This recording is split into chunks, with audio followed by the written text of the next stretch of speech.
Assalamualaikum warahmatullahi wabarakatuh. Kembali lagi bersama kami di Info K3RS ID. Pada kesempatan kali ini ya kita akan sharing terkait bagaimana cara membuat program MFK gitu. Oke, jadi masih banyak yang bingung terkait dengan regulasi MFK yang diminta di standar terbaru. Nah, pada kesempatan kali ini kita akan sharing bagaimana cara membuat program MFK secara sederhana. Jadi untuk program MFK sendiri bisa dibuat secara keseluruhan seperti program induk MFK yang melingkupi poin keselamatan, keamanan, B3 hingga sampai pendidikan pelatihan, atau dibuat secara terpisah. Oke, satu yang pasti baik itu tergabung induk berupa induk ataupun terpisah, masing-masing poin MFK dibuat program tersendiri, itu harus mengikuti standar format program secara standar gitu. Oke, bagaimana caranya? Kita bisa cek langsung di layar. Oke. Nah, ini salah satu contoh program kami. Jadi di sini ada program proteksi kebakaran rumah sakit. Oke. Kalau untuk secara format yang pasti pertama pendahuluan. Pendahuluan ini apa sih? Pendahuluan ini berisi seperti bagaimana cara memulai kita dalam pembuatan program. Apa yang mendasari ini mirip seperti latar belakang namun sedikit berbeda gitu. Oke. Nah, di sini kita bikin simple aja ya, hanya 2 paragraf. Lalu poin B adalah latar belakang. Nah, latar belakang ini sudah spesifik. Kenapa sih rumah sakit itu harus membuat program proteksi kebakaran rumah sakit? Nah, ini silahkan diceritakan di dalam latar belakang. Biasanya latar belakang itu sedikit lebih banyak dibandingkan pendahuluan. Oke. Lalu yang ketiga itu atau yang C biasanya itu poin tujuan. Oke. Sebentar. Yaitu tujuan umum dan tujuan khusus. Tujuan umumnya apa sih? Ya, kalau untuk program proteksi kebakaran itu seperti terciptanya lingkungan kerja yang aman, sehat, produktif bagi seluruh sumber daya manusia di rumah sakit, aman dan sehat bagi pasien, pengunjung, masyarakat, lingkungan rumah sakit ABCD. Ini bisa ya seperti ini. Atau bisa spesifik di tujuan khusus, sepertinya meningkatkan keselamatan pasien, pengunjung rumah sakit dari bahaya kebakaran. Lalu mencegah mengurangi timbulnya gangguan kesehatan akibat oleh keadaan kebakaran.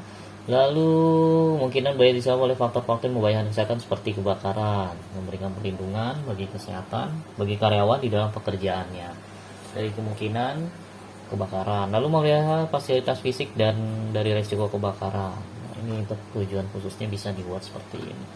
Lalu yang selanjutnya adalah poin D, yaitu adalah kegiatan. Nah, kegiatan ini sudah masuk ke dalam program ya, atau perencanaan apa aja sih kegiatan-kegiatan dalam proteksi kebakaran. Nah, kami biasanya membuat 7. Itu seperti merencanakan semua aspek program proteksi kebakaran. Nah, ini lebih ke perencanaannya seperti apa. Lalu yang kedua, melaksanakan pelaksanaan program, sudah pasti kegiatannya dong. Lalu yang pelaksanaan yang ketiga atau kegiatan yang ketiga adalah edukasi dan pelatihan. Yang keempat, monitoring dan melakukan uji coba program. Yang kelima, melakukan review dan evaluasi program. 6, membuat laporan pelaksanaan program. Dan 7, melakukan pengelolaan proteksi kebakaran secara berkala. Nah, ini kegiatan ini masih secara umum ya, belum spesifik. Lalu untuk spesifiknya dijelaskan dalam rincian kegiatan.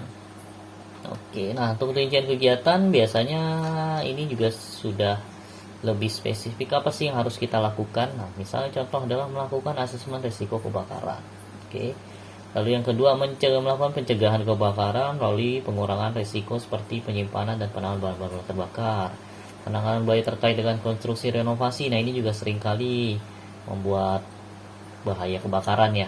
Lalu penyediaan jalur keluar yang aman, penyediaan dan pemulihan sistem peringatan dini kebakaran, penyediaan mekanisme pemadaman api. Nah, untuk rincian kegiatan ini teman-teman bisa melihat dari dari standar akreditasinya ya. Nah, ini bisa dilihat dari sini rinciannya seperti apa. Nah, biasanya kami itu menyesuaikan. Misal seperti ini, pencegahan kebakaran melalui pengurangan risiko seperti penyimpanan dan penanganan bahan terbakar. Nah, ini bisa kita taruh di sini. Oke. Atau mungkin poin yang selanjutnya, pengendalian potensi terkait dengan konstruksi atau berdekatan dengan konstruksi dan atau yang berdekatan dengan bangunan tempat pasien. Nah, kita taruh di sini. Tuh. Jadi sebenarnya simpel aja. Jadi kalau untuk rincian kegiatan, teman-teman bisa mengambil dari berbagai sumber. Nah, sumber yang saya ambil adalah instrumen dari akreditasi itu sendiri. Karena memang di dalam instrumen penilaian untuk program sendiri itu harus, nah nih, rumah sakit pengkajian A sampai I, A sampai F itu harus ada di dalam regulasi yang teman-teman buat gitu. Makanya kita masukkan ke dalam sini nih, A sampai I ya kalau nggak salah, A sampai G kita masukkan di sini. Oke. Nah, lalu poin selanjutnya atau poin F setelah kegiatan, rincian kegiatan, yaitu cara melaksanakan kegiatan. Bagaimana secara melaksanakannya? Contoh misalnya di poin F ini kita menjelaskan bagaimana melaksanakan kegiatan yang tertera di poin E, yaitu di dalam rincian kegiatan.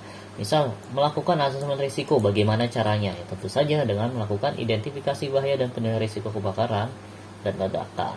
Bisa juga dibuat dengan cara pembuatan fire safety risk assessment atau FSRA. Oke. Lalu yang kedua, pencegahan kebakaran melalui pengurangan risiko seperti penyimpanan. Itu bisa dilakukan gimana caranya? Dengan melakukan inventarisasi. Intinya cara melaksanakan kegiatan ini adalah poin-poin yang di breakdown lebih detail dari poin yang ada di rincian kegiatan. Nah, silakan.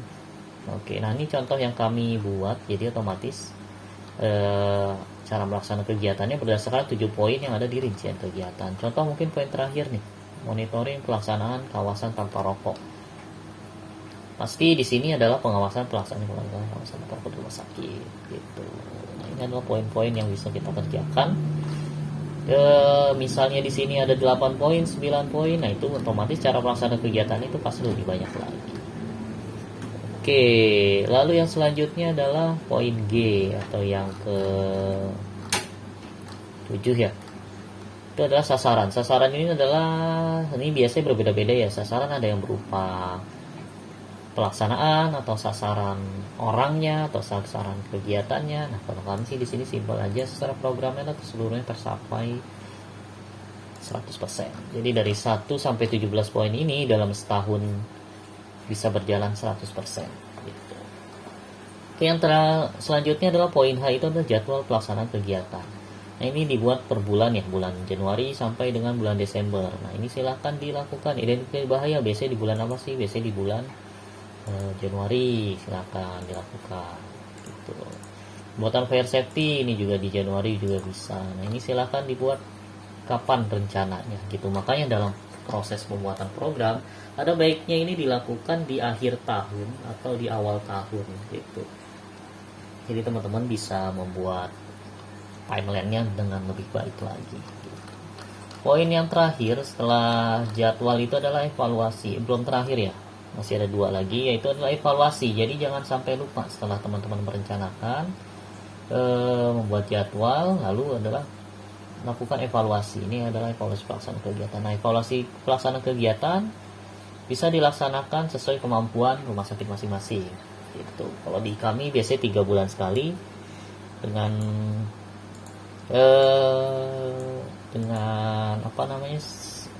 dasarnya adalah mengikuti laporan K3 rumah sakit, karena memang di sini penanggung jawab MFK itu adalah seorang K3 rumah sakit. Makanya untuk pelaporannya ikut sertakan dengan laporan K3 yang dijalankan setiap 3 bulan sekali. Oke, evaluasi juga dilakukan oleh K3 rumah sakit. Nah, ini juga disesuaikan lagi dengan kondisi rumah sakit masing-masing. Ini bisa berupa K3 rumah sakit, bisa tim mutu, atau bisa direktur, bisa kepala bagian umum atau siapapun. Yang penting tidak orang yang mengevaluasi itu termasuk orang yang mempunyai kompetensi dalam evaluasi kegiatan MFK. Seperti itu. Lalu poin yang terakhir adalah pencatatan dan pelaporan. Oke, jadi setelah dievaluasi jangan hanya dilakukan secara lisan, buatlah catatan dan laporan ya. Begitu pula dengan program ini. Jadi program ini juga wajib dibuat laporan itu tertulis dan diserahkan kepada direktur gitu. Oke. Ini boleh, nah ini kami membuat 2 poin ya. Kalau laporannya dibuat setiap 3 bulan sekali, namun untuk pencatatan kegiatan program itu dilakukan 1 bulan sekali. Nah ini kembali disesuaikan dengan kondisi rumah sakit masing-masing dan kemampuan atau kebutuhan rumah sakit masing-masing. Oke, lalu yang terakhir adalah tanda tangan ya, pengesahan. Ini silahkan dilakukan dan selesai. Ini adalah 10 poin program ya. 10 poin format program proteksi kebakaran rumah sakit versi kami gitu. Ada beberapa rumah sakit juga yang menambahkan RKA atau rencana kerja anggaran. Biasanya nanti ada di poin jadwal dan anggaran.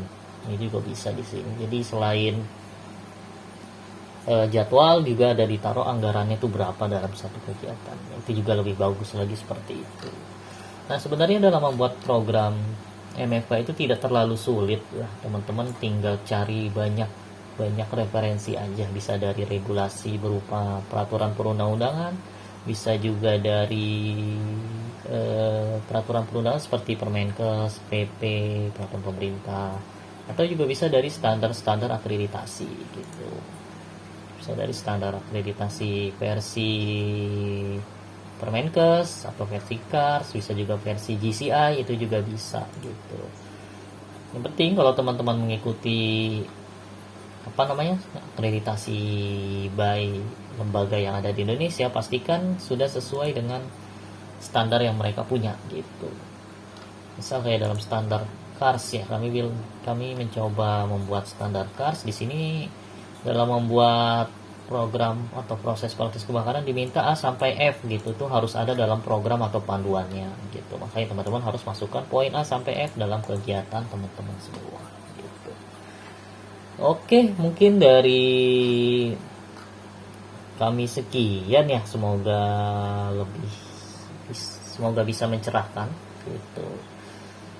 Karena memang sebenarnya tinggal teman-teman ikutin aja format yang ada, format sesuai dengan rumah sakit atau sesuai dengan lembaga akreditasi keluarkan, lalu cari referensinya, buatlah dalam kertas kerja ya, seperti tadi kami lakukan, buat dalam kertas kerja, dan pastikan itu pastikan sesuai dengan karakter rumah sakit gitu. Jangan sampai teman-teman buat program yang tidak bisa dikerjakan, itu jangan sampai seperti itu gitu. Misalnya nih di rumah sakit tidak punya hidran, dan dalam setahun ke depan itu sangat sulit untuk mengajukan hidran. Nah itu sebenarnya nggak usah ditaruh di sana. Yang pastikan teman-teman tinggal membuat asesmen risiko, bagaimana cara agar rumah sakit bisa aman dari bahaya kebakaran walaupun tidak ada hidran di dalamnya gitu. Itu aja sih paling. Oke, mungkin dari kami sekian. Terima kasih atas kesempatannya. Assalamualaikum warahmatullahi wabarakatuh.